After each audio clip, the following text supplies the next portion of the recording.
Obviously, took a look at the film. I told you I was going to do that. We did some good things. Still concerned about our defensive efficiency watching the game. Give Michigan a lot of credit. They're a great offensive team. But we still have to find a way to slow opponents down better than we did the other day. We're fortunate. We executed pretty well on offense, and we shot a high percentage. One of our higher ones in Big Ten games for someone said a while. I don't know what that yet. That's DB the years or number or whatever. Can you count on shooting 64% every night in this league? Probably not going to happen a lot. So we've got to continue to hone in on our defense. I thought we took a step in the right direction in the second half. We were a little bit better, but guys know that's on my mind. It's certainly on their minds. We're talking a lot about it. We understand for us to continue to move forward and get better and grow, we've got to defend better and more consistently. Yesterday, a quick turnaround. I thought we played really hard Wednesday. So yesterday we had a weight lift, did some dynamic movement stuff with Fletch to get our bodies right, and started our mental preparation for Maryland. Today we'll do a little bit more physically as well as mentally. But it's time of year where you got 2 days in between the games, and they come fast, and I want to make sure we're mentally and physically, ready to play tomorrow at 5 o'clock. So it's always on our minds to kind of take care of their bodies and minds. They gave good effort the other night. We just need to continue to have a little bit more edge to us defensively, execute a little bit better on that end. Questions? Yeah, he's back at practice today. So excited to have him back. I have conversations with my players a lot, often. So I know what's going on with all of them. That's my job. I love those guys. So I've had a lot of conversations with him and others over the last week. Yeah, I'm not going to address it any further. As I said the other day, it's personal, So I'm sensitive to that. And if it's personal to him, then it's personal to me. And it's going to stay that way. He is. Yeah, he's available.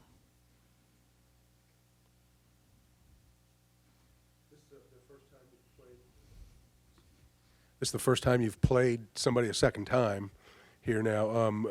What has Maryland changed? It hadn't been that long ago. Has Maryland changed a little bit? I know they've got maybe somebody healthy. Yeah, Dodd's probably the biggest change, Tup, and he brings a lot to their team. It's interesting watching him. He reminds me a lot defensively and rebounding, Tup, as Nana did. His effort, his shot blocking. I don't know what his numbers were the other night. DB can look them up for you, but he had several. They had 8 shot blocks as a team in the first half against Indiana. The bulk of them were by him. He's just really great at the rim defensively. He plays with a lot of energy on the glass. He's an older guy. I really have, as we've prepared here for game 2, knowing that he was playing, I've really appreciated it. It gave me flashbacks of the big fella, watching him play. Obviously, I got a lot of respect for Nana. I have a lot of respect for Dodd. John, defensively, the dribble drive, it seems like you guys are really struggling with that. Just what do you see? What do you need more out of, containing Just got that? to keep it in front more. I wish it was tricky, Jeremy, or fancy or some formula or, we got to do a better job of keeping the ball in front. I've, showed them clips. It's not, Princeton offense concept or back screens or actions or something to try. You got to sit down and keep the ball in front. I know we've got our guys' attention here, especially over the last week, and they're working at it, but we've got to be better there.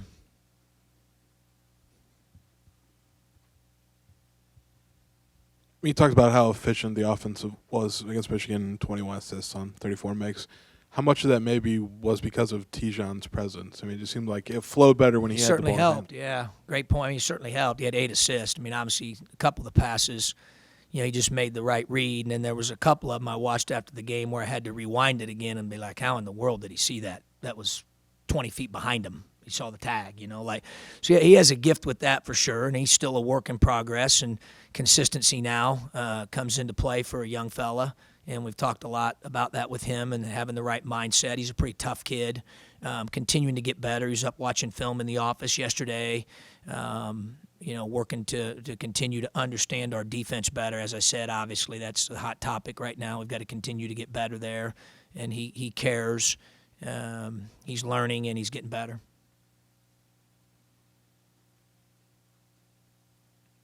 In the back. Yeah. No Tate or Thorne Wednesday night. Was that kind of a flow of the game thing, or was that maybe more a mental day for them? Flow of the game thing. I certainly didn't go into the game saying that, hey, I'm not going to play them. That's not. We got to have everybody ready. Strength in numbers. I've said that before. I just felt like based on matchups and based on how well the guys were playing, with Mike, and then obviously kind of the same thing with Tijon played that well. I felt like he had earned the opportunity to be in the rotation a little bit earlier. Wasn't necessarily anything that Jay had done. Jay's played his role very, very well. We're going to need him, moving forward. We got a lot of games left, and the other day was one game, and it's no different. I said the other day, you can. We got off to a bad start 2 games ago, and you can choose to say, well, that's the end-all, be-all. Just relax, okay? We got to figure that out. And then when you come back and we play as well as the other day, then you say, well, that's who you are all the time. We haven't proven that yet. So let's deep breath here. Let's stay somewhere in the middle and keep working to get better and control what we can control every day. See if we can continue to play more consistently on offense, which we have. I really like what we're going there. And defensively, we got to get better. So we all know that. We've got to work really hard to continue to improve on that end. Coach, you talked about consistency with the freshmen, been around a lot of different guys over the years. Maybe what is the biggest challenge when it comes to that with those specific guys? Just a lack of experience, Derek. Nothing they really can control. Just trying to tell them, things go well for you in one game, then you play 2 or 3 days later, you just can't show up and expect it to be the same. You have to prepare. You have to have a will to prepare that matches your will to win on the game night. Those guys have done that. I just want to continue to remind them that's our job, that's important. And, obviously in the day and age that we live in, and I'm happy for them, with you guys doing the job that you have to do, writing that they played as well as they did, and they did. Can you at times digest that a little bit more than maybe a vet would, and humility, and that's where we got to help them. And both those guys are pretty humble guys to begin with, but just making sure we stay, as I mentioned, with the games from game to game, somewhere in the middle. You got to stay in the middle. Just stay in the middle, do what we do, try to do it as well as we can and consistently as well as we can.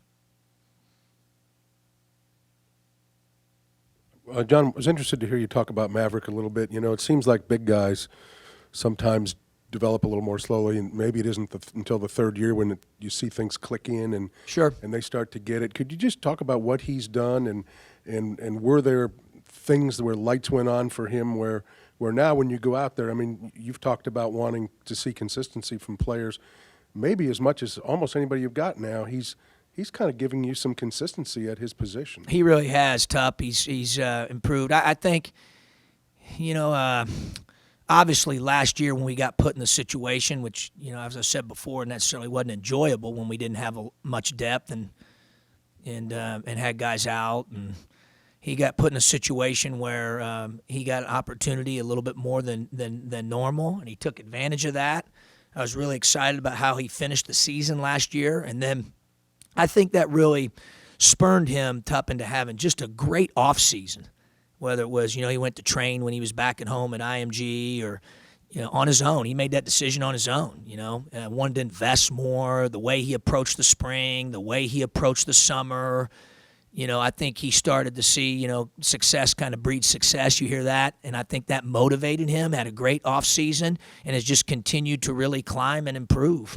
But you're right. He's been consistent so far for the most part, and he needs to continue to be that for us. And really, he's consistent at both ends of the floor. When I look at all the different things analytically, his impact on the game, both offensively and defensively, is very solid.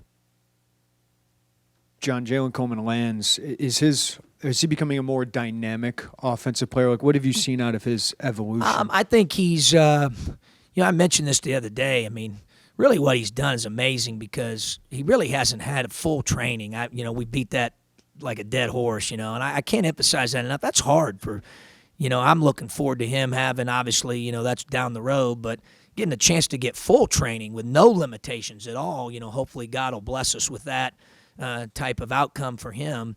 But in the meantime, right now, I think what you see is a guy that's getting better every day, getting better defensively, starting to figure out, Jeremy, when to use the dribble. It's one thing to dribble; it's another thing to use it wisely. And the other day, I thought he used it pretty wisely. He had the behind the back pass Tijon threw where I told you I was about to tackle him, and then he had J. Cole had the one where he reloaded 3 times and drove it right into a gap that was crowded. They stole it and laid it in. Those are the ones we don't want. But he had 4 or 5 others that were really good plays. And I think he's figured out how to slow the game down a little bit with that. And I would agree with you. I think he's starting to have a feel for when to use that dribble. He had 4 assists at halftime the other day. I thought he was under control, jump stopped, wasn't rushed, didn't run in there and just throw up stuff like he might have in the past at the end of a dribble drive. I think he's getting better there. I would agree with you on that. Coach up here. Talking about specifically the lineup you went with, Mav starting, Lucas and Nichols getting way more minutes. That lineup and going with players like that with more minutes, specifically against Maryland, how do they match up a little different having those guys on the court, hoping that you have a different result against Maryland, especially, with the guard play that the Terps had against Yeah, obviously they've got terrific guard play. I mean, the 2-point guards that they play together are very difficult to keep in front for any team. Okay, I've watched a ton of they're very good. They make good decisions. They get in the lane. They can make others better. They can score the ball. They're very, very, very good. And you're right. Each game's different. I think it's a great point. Every team has its strengths, more so maybe in a certain area than others, and vice versa. And obviously the big challenge is they've got great guard play. Dodd coming back makes them a little bit different. And then they're shooting the ball really well. I like their freshmen. Jackson had a great game in game 1. Herder has made big shots. In fact, I think he had a game between the first one and this one tomorrow where he had made 7 threes. You look at his league stats from a shooting perspective, they're off the charts. Wiley, Nick can shoot the ball. I mean, they've got really good players. So it is different. They do play a little bit differently. It really starts with those 2 guards, and our guys are aware of that. Each game plan's different, for every team. We talked about that the other day. Guys did a good job executing what we wanted to get done the other day. Now this is a different one. We got 2 days. You got to digest it, and we got to make certain adaptations that we need to make heading into tomorrow's game because it is a different opponent. Wednesday, Kipper got an offensive rebound on his own miss and didn't go to the floor.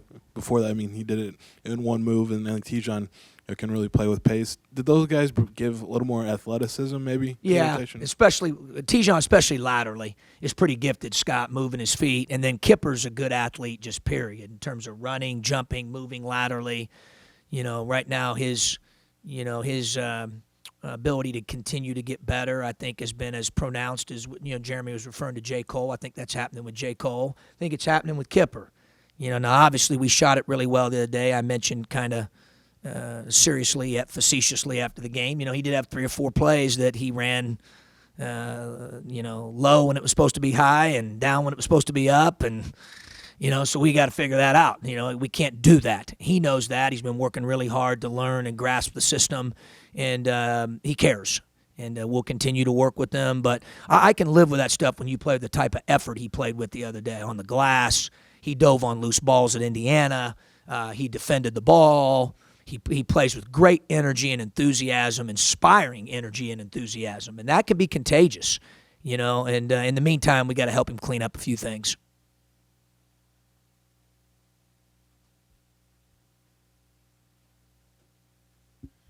Coach talked about certain guys maybe not getting too high, but for some who maybe were struggling, LeBron getting some buckets the other night had to have been good for him.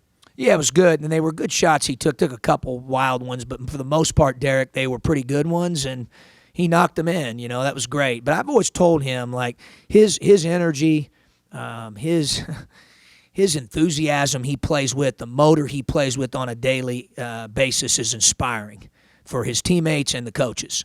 So just that alone, whether he makes a shot or not, is a game changer. Then you add his rebounding. You look at the Ohio State game. I don't know what he shot, but it wasn't great. But he had 15 rebounds. I mean, that's ridiculous. Like, just he can find ways, I guess is my point, Derek, other than just throwing the ball in the hole, which we all want him to make every shot. But he has a gift with his enthusiasm, his motor, his energy, his rebounding that he can impact and add value at a very high level without scoring a basket. And that's pretty unique. Up until now, Big Ten's been road, home, road, home. How's it benefit you not having to get on a plane or a bus after Wednesday? Well, we don't mind. I mean, we're unconditional with that. I mean, my wife likes it a lot, but, because that means I'm home, at least home most of the time really, really late. And last night I got home. She usually puts Kate in bed at 8:30, so I show up at 8:28. I'm hustling. I want to see Kate. She's already got her in bed, so she blamed that on poor communication. She said that's like you're trying to teach the guys transition defense, KB, communication, and you didn't communicate with me. It's a good lesson for you. So she's still teaching me lessons at age 45. But she likes it. But, we travel. The way we travel allows us to get in and out of there pretty quickly. So, but it's nice. It's great to be home from the standpoint of playing in front of our fans. I thought our fans were good the other day. I thought they were great in the Ohio State game. They know when to get loud. I've always said that. They've been great. We really appreciate them. As Malcolm said, the ones that have supported us through thick and thin. We feel them and we appreciate them more than they know. So we're thankful for that.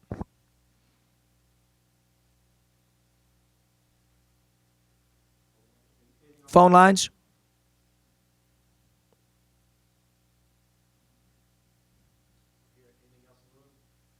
Okay, thanks, guys.